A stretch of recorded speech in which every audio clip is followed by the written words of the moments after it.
Good? All the way in the back, good? All right, awesome. All right, hello, my name is Jacqueline. I am a licensed social worker and prevention consultant for Preferred Behavioral Health Group. Preferred Behavioral Health Group's mission is to change lives and save lives across the state of New Jersey. At Preferred Behavioral Health Group, our goal is to help individuals to find hope, heal, and thrive within the community. And within Preferred Behavioral Health Group, I am a prevention consultant for the NJ4S Compass Monitor program. And I'm here tonight with Nicole Clark and Joe Grotzel in the back, who was running around here before.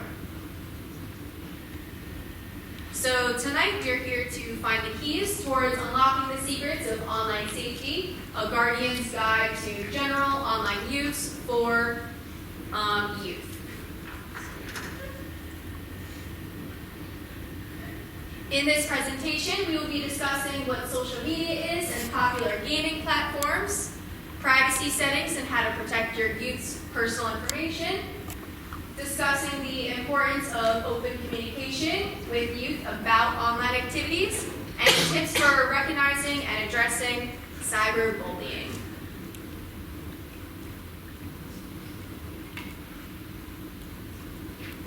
So most of us are aware that social media plays a significant role in students' lives.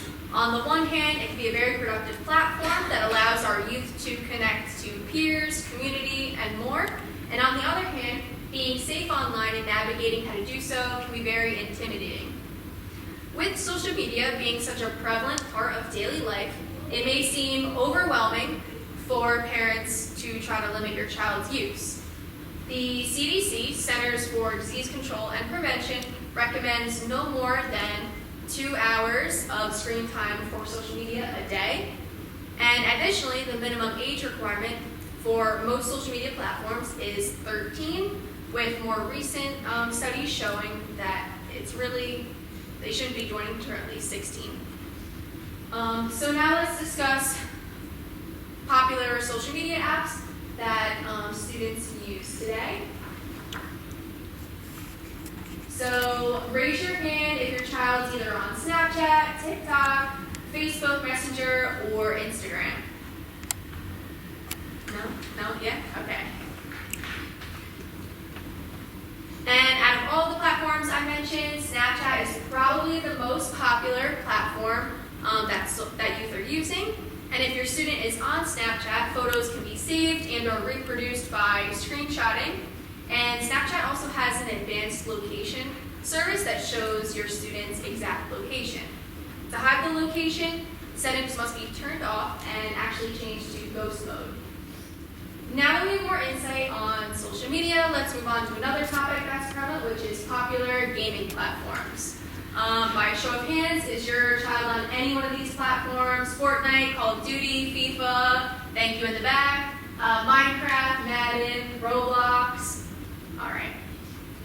So is there any other games that aren't up here that you observe your child playing that maybe aren't listed up here? Steam. No? What was it? Steam. Yeah, okay. Any other games in the back that I didn't mention? Pixel Gun 3D. Okay. All right. So we want to encourage you to be mindful about the messaging capabilities on each one of these gaming platforms, most of which connect you automatically to people of all ages in various locations. When specifically looking at PS4, Nintendo, or Xbox Lives, they all have messaging capabilities even outside of actively playing the game. Just over a few months ago, in our own backyard, an 11-year-old girl from Wayne, New Jersey, was kidnapped by a 27-year-old Delaware man after communication through Roblox. And here is that little clip breaking. Police say a 27-year-old man from Bear, Delaware, kidnapped a New Jersey girl that had been on an online gaming platform that's usually aimed at youngsters, Roblox. The incident is sparking an alert for parents about the online safety of their children. Action News reporter Catherine Scott is joining us live from the newsroom with the details. It's frightening so many people who have kids who love to play Roblox. So many people use that online gaming platform, Tam, but that's what police say was the method, how these two met each other. But so far, police haven't said how this 27-year-old man took this 11-year-old girl. It's actually pretty easy for a 11-year-old and a 27-year-old to talk on really almost any platform. Well, Darius Miletlich of Bear, Delaware, accused of kidnapping an 11-year-old girl he met on the popular online gaming platform Roblox. Police in Wayne, New Jersey were called around 6:45 a.m. on September 10th for a report of a missing child, and she was found soon after. Police determined that Miletlich met the victim while playing Roblox and transported her 135 miles from Wayne, New Jersey to Bear, Delaware without her parents' knowledge. Police did not say how the girl was taken. He was extradited and is now being held in a New Jersey jail. He faces up to 30 years in prison if convicted. Now, a warning to parents. Roblox has more than 54 million users each day, nearly half of them under the age of 13. The media platforms, as well as the gaming platforms, have security protocols and preferences that are there based upon age-appropriate use. And those protocols can be handled or changed by the user. Roblox provided a statement to ABC News saying that they have reached out to law enforcement and are offering our help, and we work tirelessly to prevent grooming on our platform and have a team of thousands of moderators who enforce a strict set of community standards. We're live from Newsroom. Catherine Scott, Channel 6, Action News, Tam. All right, thank you, Catherine. I knew this one. All right. Can you hear me all the way in the back? Yeah. Good, okay. So as you just saw, the messaging capabilities across these gaming platforms can put anyone, anywhere in a bad situation. And they also mention grooming in the video. Can anyone tell me what that means? Yeah. It's through communicating, kind of gaining the trust of a younger person to attempt to kidnap them or to just win their confidence for ill purposes. Yeah, thank you. All right, so on the topic of online safety, we would be doing you a disservice if we don't mention artificial intelligence, also known as AI, due to its prevalence in today's world. AI technology refers to computers or machines that are programmed to perform tasks that we usually think only humans can do by copying human thought and behavior. The technology is used to predict things such as how a virus may spread, or what videos to watch next online, or to make decisions on possibly like how an essay should be graded. I would also like to preface that we're definitely not experts in AI, but AI is rapidly making its way everywhere, from our thermostats to refrigerators to our televisions. And it has also made its way into social media and online platforms that youth are using today. Now, there are several positive aspects of AI, which include it can help youth develop new skills, improve their vocabulary, and increase their knowledge. Many students turn to Grammarly, which is an online typing assistant tool that helps to review spelling, grammar, punctuation, clarity, engagement, and delivery mistakes. Do you all use Grammarly in the back there? Sometimes, yeah. All right, cool. So AI systems can also offer recommendations for who to follow on social media or what songs to listen to. AI technology can also spark a child's interest in STEM, which is science, technology, engineering, and mathematics. But with the positive also comes the negative aspects of using AI. AI systems need a lot of data to learn, and if sensitive personal data is collected, it can have an impact on a youth's right to privacy. Through AI applications, fake images can be created, and with the rise of students using AI, there has been real stories in the news about fake photos being generated and falsely distributed to peers throughout many schools. This is a serious concern as there's no current laws against this in present day. Youth are becoming less social because they are forming a reliance on developing social bonds with AI. However, AI lacks human-like qualities like creativity, empathy, and limiting its ability to understand emotions or produce original ideas. And this is ultimately affecting our child's social emotional well-being. And speaking of the news again, a few months ago in Union County, New Jersey, fake pornographic images were generated by artificial intelligence, which caused an uproar that circulated throughout Westfield High School. And in addition to social media platforms, there are other dangers and concerns regarding internet safety for children. So 4 simple tech tips we can offer you is to first teach your child to walk away from surprise content. 2, check your child's browser history regularly and don't allow them to clear it. 3, recognize that cyber stalkers and people with ill intent lure people through a variety of different platforms. And 4, consider adding parental controls to your child's devices or to your router. And remember to educate your kids about never opening unexpected messages. Never click on any links that are sent through email or text messages before checking with the person that sent them. And these are just some of the ways that some hackers get control over your devices.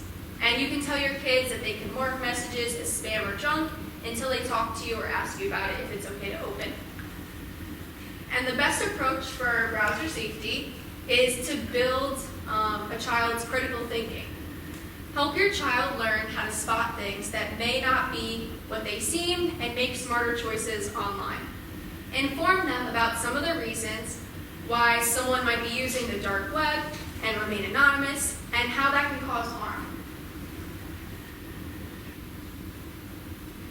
And at the end of the presentation, we will hand you a little card that looks like this that has 2 different QR codes on it.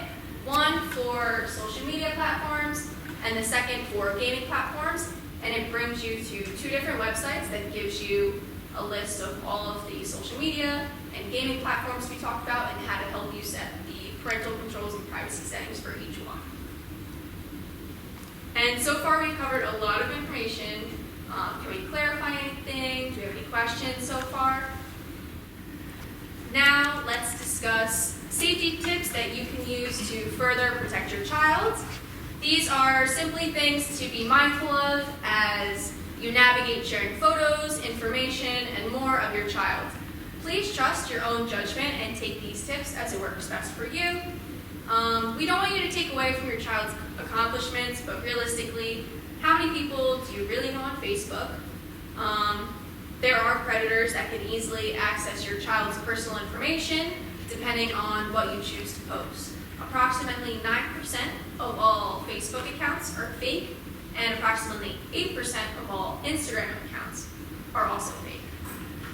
We want to stress switching for your account to be private, not public, and by doing so, only your approved friends on the platform will be able to see your post.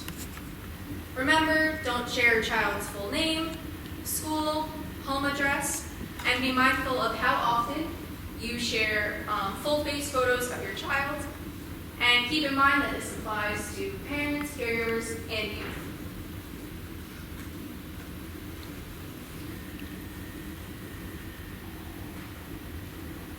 Consider this. Too often, our youth don't think before they post. They post a thought that they may think is funny, or a photo that they feel good about, or a reaction to an issue. Within a matter of seconds, the whole world can see what they've posted. And most of the time, this isn't an issue. However, we need to help them avoid making a damaging mistake. And here are 4 things to consider before posting on social media. First, who will read it? There's always the potential that any post can go viral nowadays. There is no social media police, and law enforcement have no presence on the internet. 2, how will it make others feel that read it? Before posting, students should consider the audience who may be reading that post or hear about it, not just those to whom they send it directly. Will the post embarrass anyone? Will it hurt someone's feelings? Will it make someone feel picked on or excluded? Third, how will it represent them? Unfortunately, we live in a quick-to-judge society, and we encourage you to think, what opinion will be formed when your child posts? When our youth post, they are sending a digital representation of themselves, pictures or videos. Others may form opinions based off limited details that they see. Consider having a conversation about this with your child. And finally, who does it represent? Not only do their posts represent themselves, but they also represent everyone associated with them, from their clubs to their teams, school, extended family, workplace, and social group. They need to be aware that posts don't just affect them, their posts reflect all of their association.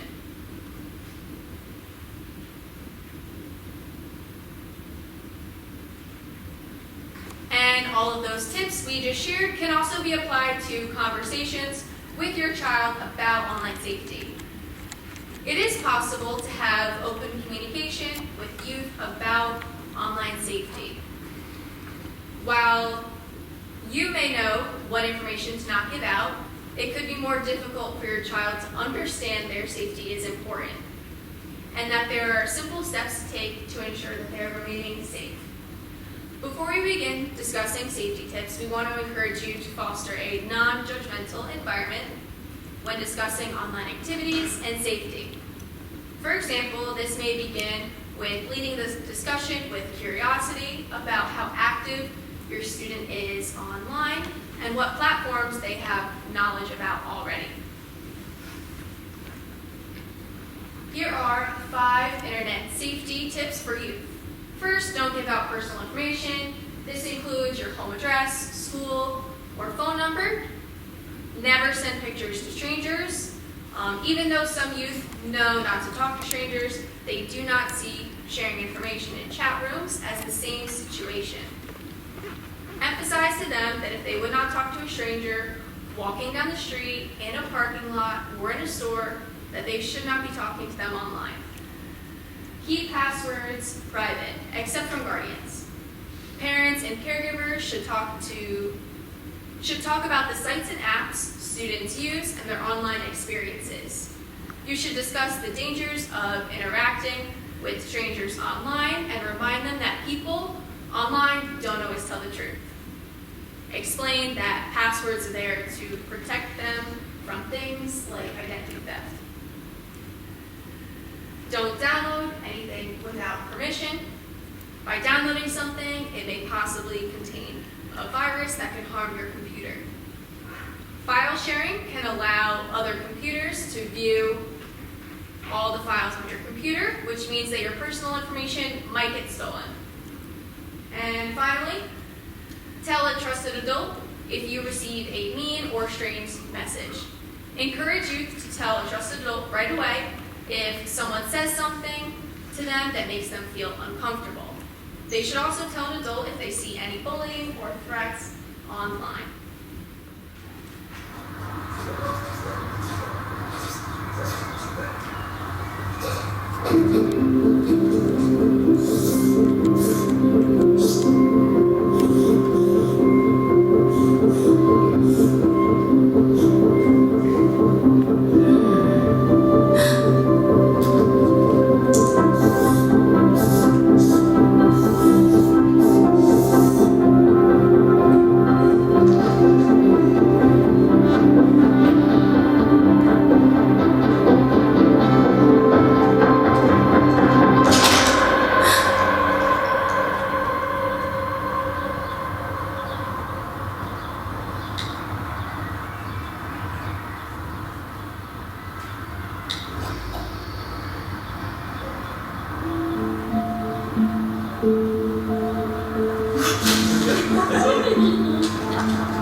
Oh my god, I got it right on. So pathetic.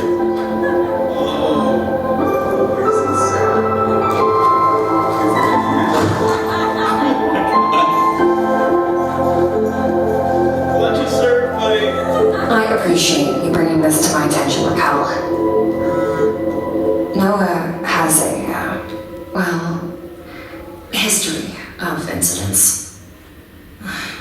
Why do the quiet ones always get picked on? We take bullying very seriously. We can't police the internet, of course, but I'll make a report of it.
Those kids still bothering you?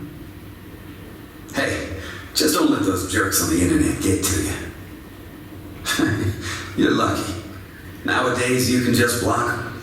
Case closed.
Hey.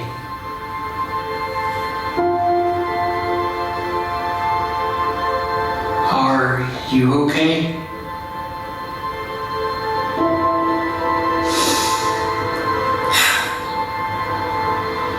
Man, this sucks.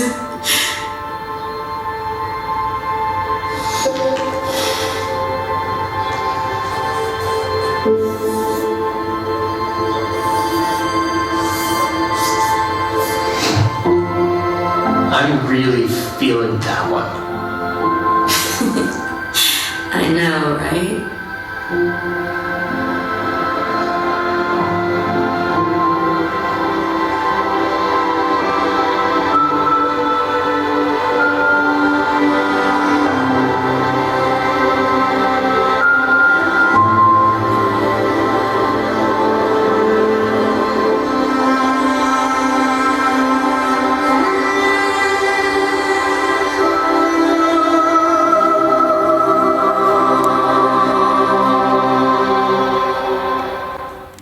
Does anyone know what that purple goop kind of represented? Did anyone catch on to that?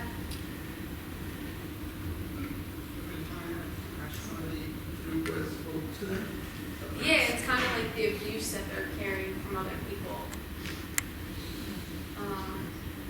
Any other? How do you stop something like that? You're not in professional with them. And you need to go report it, and she got it too.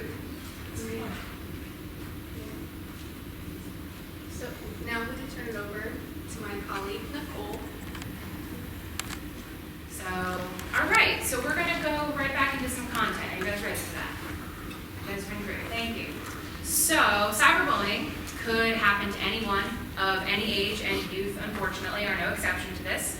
No one has the right to make your child feel unsafe, uncomfortable, or bullied online. But luckily, there are many things that we as adults, parents, caregivers can do if cyberbullying does occur. So, when to report? Rules vary depending on the platform you are using, but the types of material which are likely to break the rules include the following: impersonation, which is pretending to be someone else, hate speech, violent or extreme content, inappropriate content, harassment, threats, abuse, and bullying. So here are,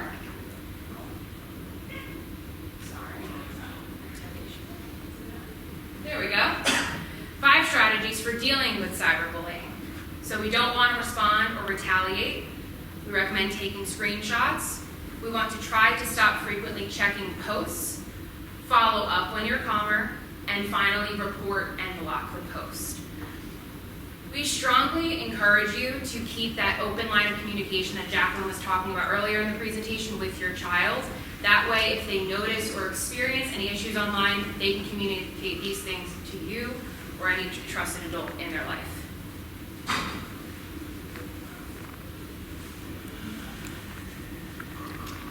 So now that we've talked about open line of communication, about online safety, and cyberbullying, we want to reinforce the importance of teaching youth to set healthy boundaries and fostering respect, kindness, and empathy online. So let's take an example of your child playing Fortnite or any other game on the computer with his friend Tony. Tony gets extremely upset every time they lose a battle in the game, and maybe you hear your child becoming frustrated with Tony. What might you suggest as parents, caregivers, to your child? What would you suggest that they do when they're playing Fortnite with Tony to help set some healthy boundaries in this scenario? It's a fictional scenario, but it could happen and probably does happen often.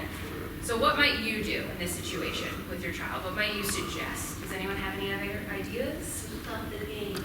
To stop the game. That might be a good way to do it, right? Just stop the game, maybe walk away, teaching your child it's okay to walk away if you hear your friend getting upset. That's uncomfortable for you, right? We're just going to stop the game. That could be a healthy boundary set. Would anybody else have a different approach? Okay, good. Thank you for that response. I appreciate that. So we have some options that we thought of. So you might want to suggest your child respectfully shares the frustration with Tony if they're close enough. So for example, hey Tony, I really love playing Fortnite with you, but I get a little frustrated when the emotions are really, really high and when we lose. Do you think we can talk about a better strategy for the next game instead of becoming so upset? Maybe you suggest to your child that the child kindly says, hey Tony, you seem upset. Is there anything I can do to help? Maybe you share that your child can uplift their friend with some empathy by saying, hey Tony, I know you're upset, but we got the next round. We can do this. And just like we had your recommendation, share with your child, it's okay to walk away from that game for a bit or stop the game fully. Great, thank you guys for that. So before we wrap up tonight's presentation, we are going to discuss how online use in general impacts our children's mental health. The risks of social media use are linked with various factors. So one may be how much time you spend on these platforms in general. In a study focusing on 12 to 15-year-olds in the United States, spending 3 hours a day using social media was linked to a higher risk of mental health concerns. That study was based on data collected a little bit ago from more than 6,500 participants. The warning signs that social media is affecting your child's mental health. Maybe they become obsessed with their profile, struggle with comparison, difficulty being present in the moment, struggle with anxiety and depression, and false sense of community. How teens use social media also might determine its impact in general. For instance, viewing certain types of content may raise some teens' mental health risks. This could include content that depicts illegal acts, self-harm or harm to other people, encouragement of habits tied to eating disorders such as purging or restrictive eating. Youth who post content also are at risk of sharing sexual photos or highly personal stories. This can lead to teens being bullied, harassed, or even blackmailed.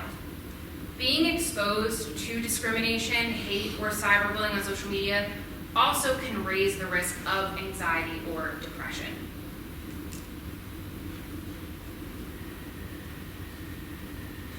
So the big question, what can we do? What can we all do? So if you are concerned about your child's behaviors, it's important to get that appropriate care. As shared by our partners at SPTS, known as the Society for the Prevention of Teen Suicide, what we can all do is know our role and that we have been empowered to take action as we move through crisis and help build resilience. As parents and caregivers, we are accountable to pay attention and recognize any warning signs. We want to have those honest conversations where we listen and validate more than we talk. So you might wonder, how do we validate our youth when they are talking about difficult topics and feelings? It means that we recognize that the youth gets to feel the way they do.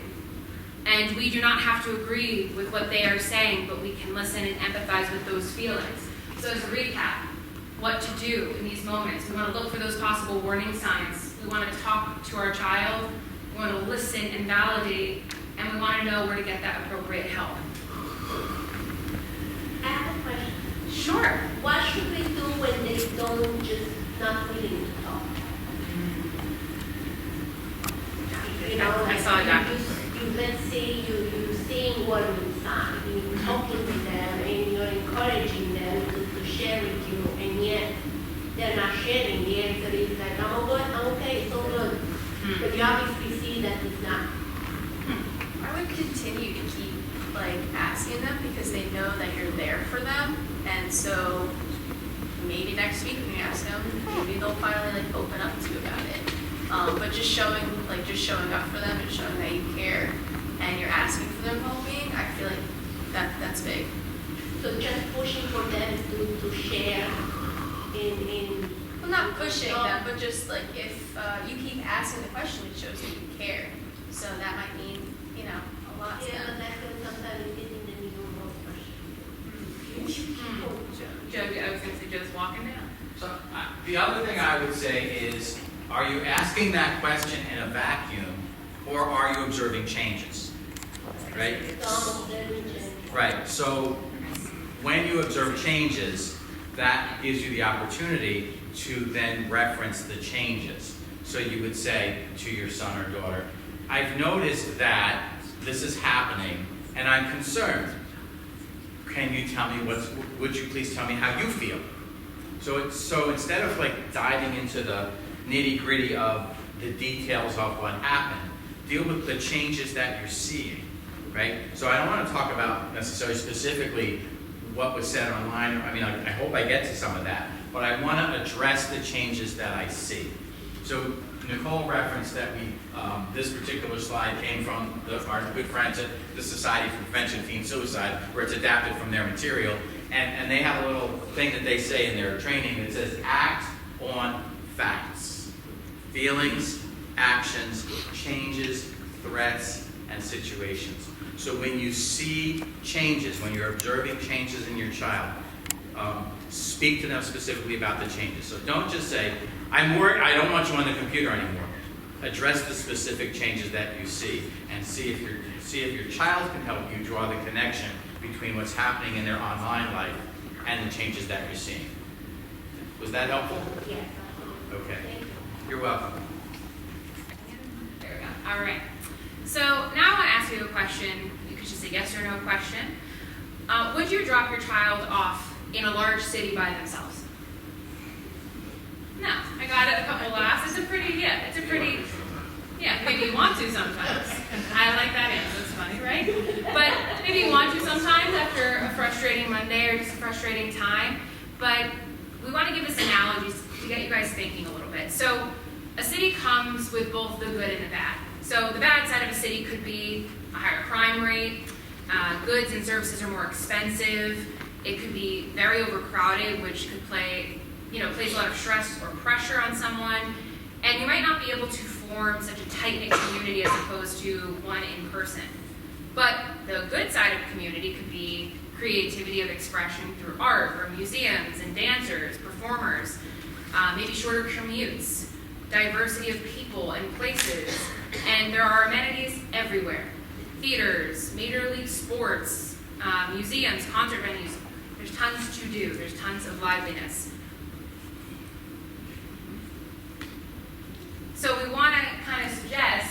you that the internet is sort of like a city in this way. All of those good and those bad aspects of the city that we just shared all relate to navigating that big, large internet safely and together with your child. All right, and this slide is just help where and when you need it, and finding the right help, right, during a crisis situation can be challenging. So on our websites, we have extensive lists of mental health resources in the state of New Jersey, including hotlines, contact information, warm lines, things of that nature. And again, please keep in mind your fastest response will always be 911 in a life or death emergency. There we go. But if you want to stay connected to us as NJ4S Compass, this is all of our social media platforms. You can also scan the QR code up there if you'd like to stay connected with us. We are on Instagram. We are on X, also known as Twitter. We are everywhere that you can probably find us, speaking of social media. We'd love to stay connected with you. You can stay connected with us. We are a brand new program, so we're excited to be here. Also, just want to mention a couple more resources for you. There we go, Tau Connect. So Compass, our program, is partnered with something called Tau Connect to provide you with free, mobile-friendly help for stress, anxiety, and depression that accessibly fits around your busy life. So you can scan this QR code, and if you want any help with this, we'd be happy to help. It will take you to the registration page where you can register as either a youth or an adult. This is fully free for you or your youth to use. So for example, if you had the app, you could use it for meditation. You could go on and just see what's there for you. It's completely free. Highly recommend taking advantage of these services. And we recommend that you register with your personal email if you can to avoid that confirmation email being blocked by any filters or going into spam. And just a little kind of thing of what Tau is. It's a suite of online tools with resources available for students ages 13 and up, school personnel, and parents and caregivers. So just before we wrap up, we talked about a lot this evening. Online internet safety. Oh, thank you, Jacqueline. Online internet safety, popular social media and gaming platforms, cyberbullying, AI, the list goes on, and overall impact of mental health.